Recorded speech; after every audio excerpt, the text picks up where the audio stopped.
My mom said if anything happened to her, you'd want to know the truth. Who are you? Who are you?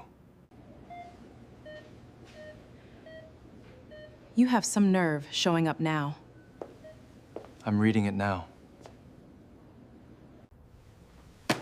Did you do this to her? I protected this family. That's all. A 5-year-old boy walked past 3 security guards without saying a word. His shoes squeaked across the floor, but he never slowed down. In his small hand, he held a folded letter stained with dried blood. Guards hurried behind him as the child reached the executive floor alone. The boy walked straight toward the largest office in Cho Global.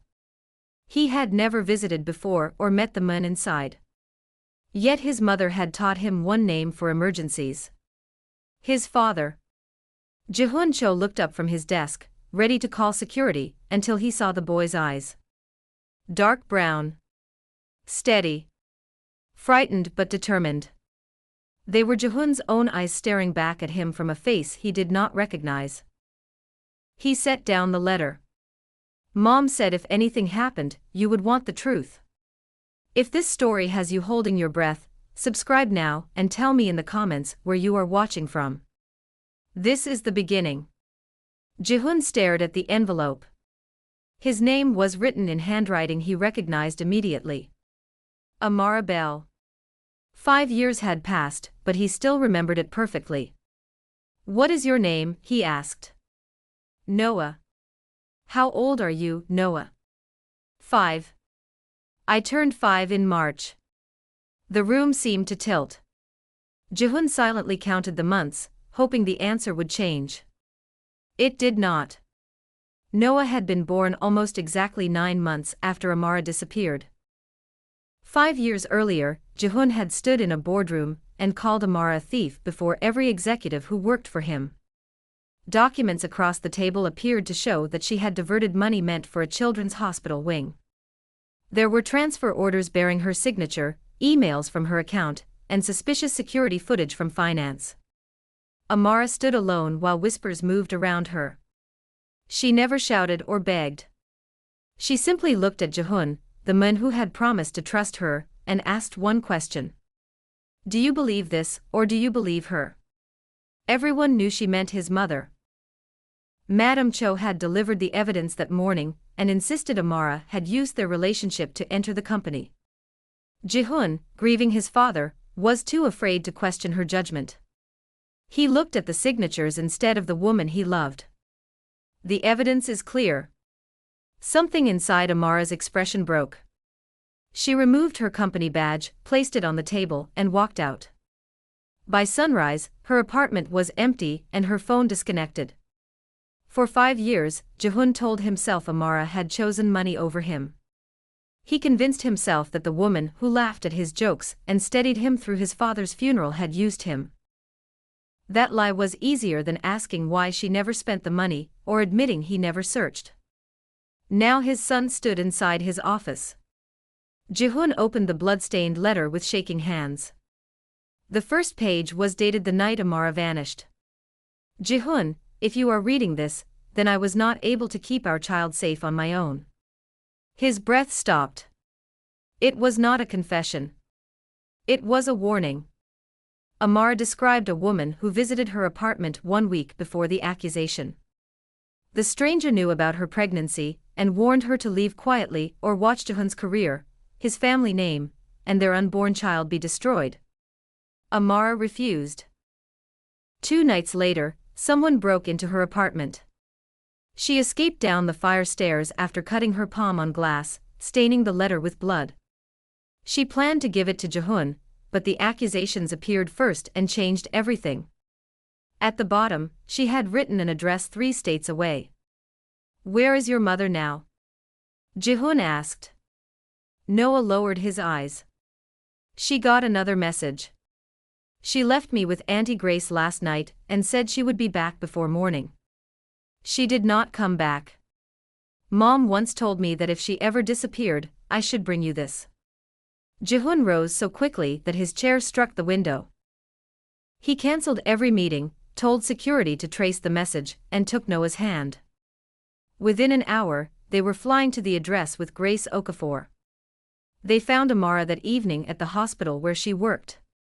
A blocked number had ordered her to meet someone in an abandoned garage if she wanted Noah safe. She went alone, but nobody appeared. Someone stole her phone, preventing her from contacting Grace that night.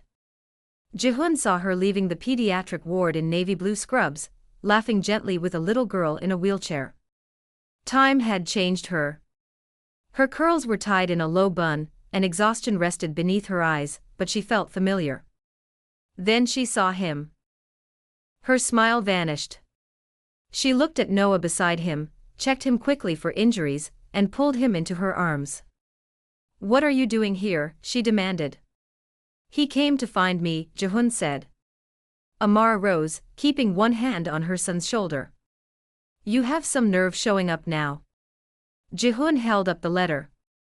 "I never got to read this 5 years ago. I am reading it now. 5 years too late." She let him into her apartment only because Noah had fallen asleep during the drive. Jihoon carried the boy to bed and noticed drawings on the wall. One showed a faceless stranger standing far away. In the kitchen, Amara remained standing. "You did not look for me," she said. "You did not call the hospitals, the police, my sister, or Grace. You believed the paper on your desk because believing me would have required courage." Jihoon lowered his eyes. "You are right. I was pregnant and terrified," she continued.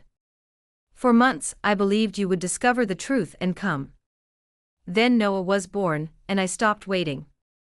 He needed a mother who was fully present for him." Jihoon swallowed painfully. "Who threatened you, Amara?" She said the woman wore a veil, so Amara never saw her face. But she remembered an emerald ring on her right hand, and a perfume of white jasmine and sandalwood that lingered afterward. Jihoon's blood turned cold.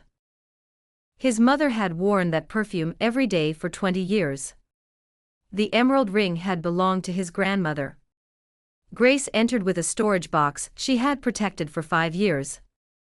Inside were the original shipment records, delivery logs, and backup files proving the hospital money had never disappeared. It had moved temporarily between authorized accounts and returned. The board's records were deliberately altered afterward. Grace also had an old voicemail from Cho Global's former accountant. His trembling voice named the person who ordered him to forge Amara's signature. "Madam Cho. What happens when Jihoon confronts his own family is coming up next. Make sure you are subscribed and your notifications are on, because you will not want to miss this moment." The next morning, Jihoon laid every record across his mother's dining table. Madam Cho poured her tea without looking down. "Did you threaten Amara?" he asked. She did not flinch. "I protected this family. You framed an innocent woman. You took 5 years of my son's life from me. She was never going to be enough for you," Madam Cho replied. "Marriage to the Han heiress would have secured your father's merger. Amara was a distraction, and the child would have made her permanent. I forced her out before she destroyed everything." Jihoon stared at the woman he had trusted more than anyone. "You did not protect me. You controlled me." For the first time, her composure slipped. "Everything you have exists because of me. Then I would rather rebuild without you." At the next board meeting, Jihoon stood in the same room where he had accused Amara. Journalists, lawyers, and independent auditors watched as he displayed the forged records beside the originals and played the accountant's voicemail. Then he faced the cameras. 5 years ago, I failed an innocent employee and the woman I loved. Amara Bell did not steal from this company. She was framed, and I helped the lie succeed because I refused to question the evidence. I must restore her name publicly." Madam Cho was removed from operational control of the family trust that afternoon. The company opened a criminal investigation and restored Amara's lost earnings. At Amara's request, the completed pediatric wing was dedicated to the nurses who had cared for its children. She refused to let the building carry her name. Jihoon did not ask Amara to forgive him that day. Apologies could not return the first steps, birthdays, fevers, bedtime stories, and frightened nights he had missed. He asked only for the chance to earn a place in Noah's life. He began with school pickups. At first, Amara watched from the gate. Then came Saturday breakfasts, awkward trips to the aquarium, and calls when Noah could not sleep. Jihoon learned that his son hated peas, loved dinosaurs, and asked difficult questions without warning. One evening, Noah asked, "Why did you take so long to find us?" Jihoon knelt until they were eye to eye. "Because I made a terrible mistake. Your mother told me the truth, and I did not listen. I am sorry it took me so long, but I will spend every day showing you that I am here now." Noah studied him, then handed him a drawing of 3 people holding hands beneath a bright yellow sun. Amara stood on one side, Jihoon on the other, and Noah smiled between them. Amara saw the picture from the doorway. Her eyes filled, but she did not turn away. Months later, Amara invited Jihoon to dinner.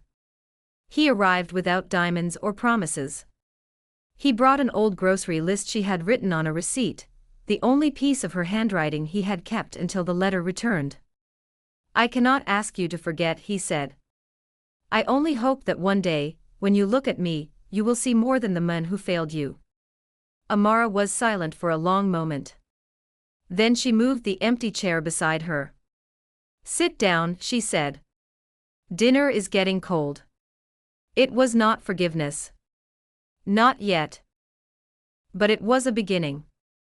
Sometimes the people we love are not the ones who left us. Sometimes they are the ones who were never given the chance to explain. And sometimes a second chance does not arrive through a grand promise. It arrives through consistency, humility, and the courage to admit the truth.